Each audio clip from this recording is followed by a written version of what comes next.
नमस्कार दोस्तों, कैसे हैं आप? मैं हूं गौरव और ये है ट्रांसफॉर्मेशंस। वैसे तो भारतीय मीडिया ने, इंडिया मीडिया ने पिछले 10-12 सालों में हर स्तर पे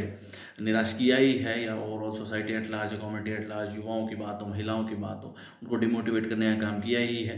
बट अगर बिहार के संदर्भ में इसे समझेंगे, क्योंकि अगले महीने नवंबर के मंथ में 6 नवंबर को और 11 नवंबर को बिहार में 2 फेज़ में विधानसभा के चुनाव हैं। और फिलहाल हमारा जो मीडिया है उसका बहस का या कन्वर्सेशन का स्तर ये है कि इस बार नीतीश कुमार जीतेंगे या आरजेडी जीतेगी, जो कि लालू प्रसाद यादव की पार्टी है और जिसको कंटिन्यू कर रहे हैं उस लेगेसी को तेजस्वी यादव उनके बेटे। तो इसके बीच में डिस्कशन हो रहा है कि जो नीतीश कुमार ने लगभग 10,000 रुपये देने का काम किया 7.5 मिलियन महिलाओं को, जो कि उनके अकाउंट में पहुंच भी गए हैं,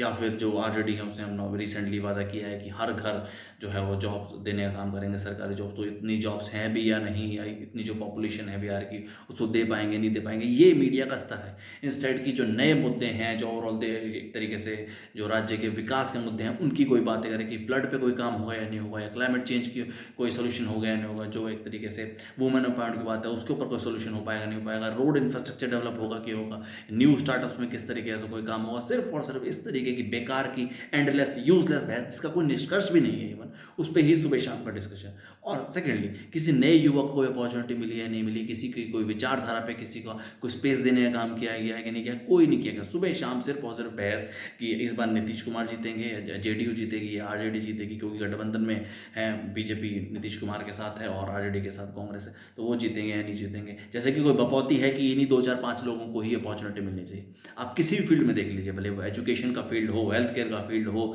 या कोई भी कॉम्पिटिशन एग्जामिनेशन हो, यूपीएससी हो, आईएएस हो, आईपीएस हो, आईआईटी हो, आईएएम हो, क्या कोई पहले से निर्धारित होता है कि ये अपॉर्चुनिटी इसी इंसान को मिलेगी? एक कॉम्पिटेटिव वे में, नेचुरल वे में सब लोग बैठते हैं, जिसमें काबिलियत होती है, जिसमें कैपेबिलिटी होती है, वो उस एग्जाम को क्लियर करता है, उसके बाद वो अपॉर्चुनिटी मिलती है। पर भारतीय राजनीति में वो लोग तो हैं ही हैं जिनको, जो गिने चुने, जिनके परिवारवाद चलता है, या और हमारे देश का मीडिया भी इस तरीके के लोगों को ही सपोर्ट करने का काम करता है। आज आप मीडिया के बीच में अगर आप डिस्कशन देखेंगे, या मीडिया स्पेस में देखेंगे, या मीडिया बाइट देखेंगे, तो वही गिने चुने 4-5 लोग ही जो सालों साल से सत्ता में रहते आए हैं, या एक तरीके से कभी अपोजिशन में हैं और कभी सत्ता में हैं, उन्हीं के सुबह शाम डिस्कशन, उन्हीं पे सुबह शाम बात। क्या किसी नए इंसान को अपॉर्चुनिटी मिली या नहीं मिली? एक नई उम्मीद रखी जा रही थी प्रशांत किशोर के साथ, जो कि जन स्वराज के बैनर तले ये काम शुरू कर रहे थे, और जो उनकी फर्स्ट लिस्ट भी आई कैंडिडेट्स की, उसमें भी उसी तरीके की चीज़ देखी गई, किसी नए युवक को अपॉर्चुनिटी नहीं दी गई, या कोई नई पौध नहीं लगाई गई कि एक नई तरीके की लीडरशिप डेवलप करी जाए, या उस तरीके के लोग, उन्होंने भी कास्ट बेसिस के या उस तरीके के लोगों को ये अपॉर्चुनिटी देने का काम किया। तो सिर्फ और सिर्फ बातें करना ही